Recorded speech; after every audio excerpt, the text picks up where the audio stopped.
MLA ప్రసాదరాజుపై Yathiraja Rammohan Naidu fire అయ్యారు.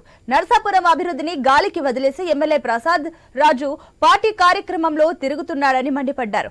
పొన్నవల్లిలో ఏటిగట్టు పనుల్లో నాణ్యత పాటించకపోవడంతో కోతకు గురైందన్నారు. ఏటిగట్టు ప్రాంతంలో టీడీపీ నియోజకవర్గ ఇన్ఛార్జ్ పొత్తిరి రామరాజు ఆధ్వర్యంలో ధర్నా నిర్వహించారు.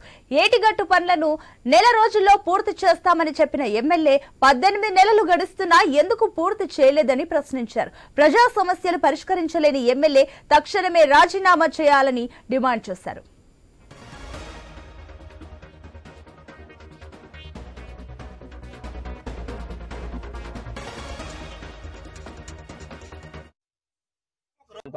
ఏటిగట్టు తీవ్ర కోతకు గురయ్యి ప్రజలు చాలా భయభ్రాంతులకు గురి చేసే విధంగా ఇక్కడ గట్టు కోల్పోయాం. సో ప్రభుత్వం గత సంవత్సరం జరిగిన ఆగస్టులో జరిగినప్పుడు వరదలకు డెవలప్మెంట్ కూలిపోయింది. దీన్ని ఒక నెలలో బాగు చేస్తామని చెప్పి అప్పుడు స్థానిక ఎమ్మెల్యే ప్రసాదరాజు గారు ప్రజలందరికీ హామీ ఇచ్చారు. అప్పటి నుంచి ఇప్పటికి దాదాపు 18 నెలలు గడిచింది. కాంట్రాక్టర్ అడుగుతుంటే 50% వర్క్ అయింది. ఇప్పుడు దాకా బిల్లు ఇవ్వలేదు.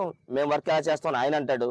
ఈయనేమో నరసాపురం గురించే ఉన్నాను, నేను ప్రాణం అనేది ఇచ్చేస్తాను ఈయన అంటాడు. మరి ఏది నిజమో తెలియట్లేదు. ఈయన వర్క్ కంప్లీట్ చేయడం, ఈ 28 కోట్ల రూపాయల వర్క్ కంప్లీట్ చేయలేకపోతున్న స్థానిక శాసనసభ ప్రసాదరాజు గారు నరసాపురానికి 3000 కోట్లు పట్టుకొచ్చారు, 4000 కోట్లు పట్టుకొచ్చారని చెప్తాడు. ఈ వర్క్ ప్రజలకి నరసాపురానికి ఎంత ప్రయారిటీ, ఇది కోతకు గురైతే నరసాపురం మిగులుతుందా లేదా, ఇక్కడ మత్స్యకార కుటుంబాలు ఎంత ఇబ్బందికి గురవుతారు, ఇవన్నీ పట్టించుకోకుండా పొద్దునే వాకింగ్ చేసి సాయంత్రం పార్టీ మీటింగ్లు తిరుగుతూ ఇక్కడ అభివృద్ధిని కంప్లీట్ గా వదిలేసి ఒక్క 28 కోట్ల రూపాయల బడ్జెట్ ప్రభుత్వం నుంచి పట్టరా, లేకపోతే చీఫ్ విప్ ఎందుకు, స్థానిక శాసనసభ ఎందుకు?